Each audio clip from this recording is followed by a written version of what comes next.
নমস্কার। আমার মেয়ে নাতি খিদে পেয়েছে, এসছে শ্বশুর বাড়ি থেকে, অনেক আগে খেয়েছে, খিদে পেয়ে গেছে।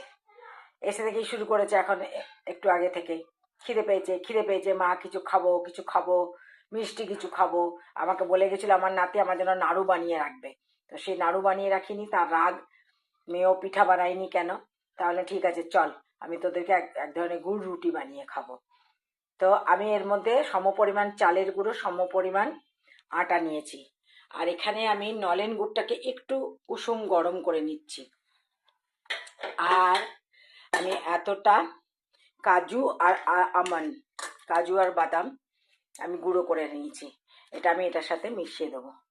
এবার এটার মধ্যে দেবো আমি একটুখানি ঘি, 1 চামচ ঘি দিয়ে ময়ান দেবো। তারপরে এই গরম গুড়টা দিয়ে আমি এটাকে মাখবো। আর এর মধ্যে দেবো আমি মৌরি দেবো, দিয়ে হাতে চ্যাপটা করে করে আমি পরোটার মতো, মানে ওই ভাজা রুটি ভাজা পরোটার মতো করে দেবো অল্প অল্প ঘি দিয়ে।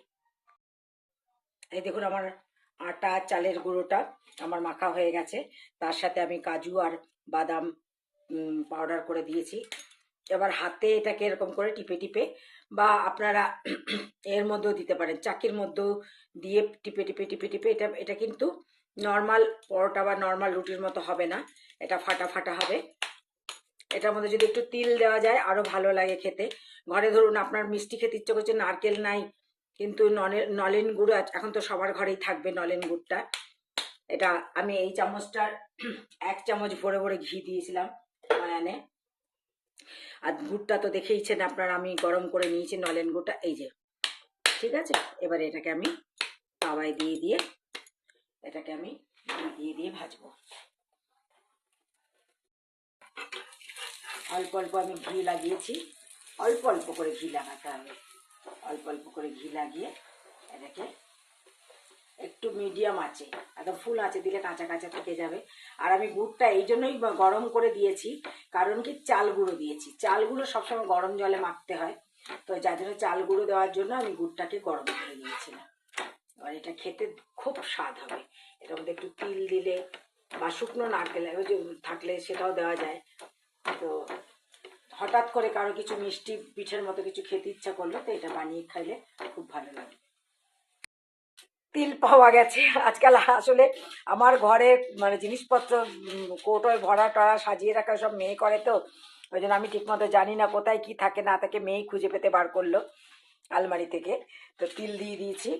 আর খেতে বেশ এই যে একটা আমার মেয়ে খাচ্ছে, খেতে বেশ অনেকটা ঠেকুয়ার মতো লাগছে, খেতে বেশ সুন্দর স্বাদ হয়েছে।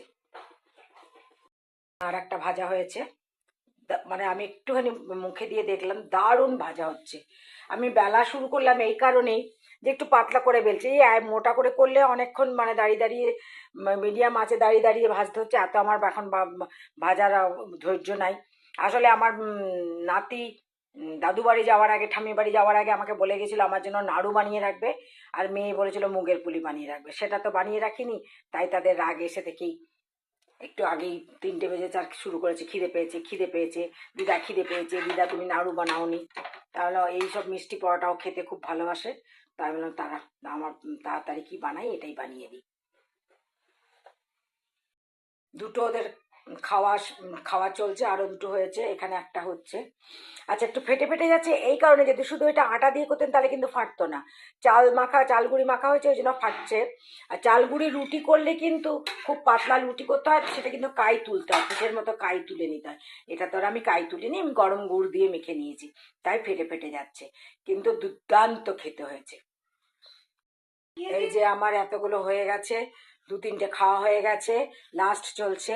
আচ্ছা, এই ঘিটা আমাকে দিয়ে যায় একটা ছেলে আছে ঋক ঘোষ বলে, ও শুধু পনির, ঘি আর গুড় বিক্রি করছে, ও কোনো মিষ্টি বিক্রি করে না, আর ছানা বিক্রি করে।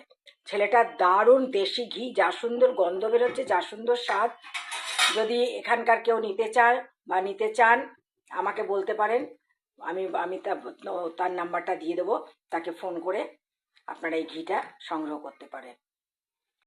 তাহলে আমার ভাজা শেষ হয়ে গেল, এটা শেষ ভাজা চলছে, আমি গ্যাস বন্ধ করে দিলাম, গরম তাওয়ায় এবার এটা সেঁকতে থাকবে।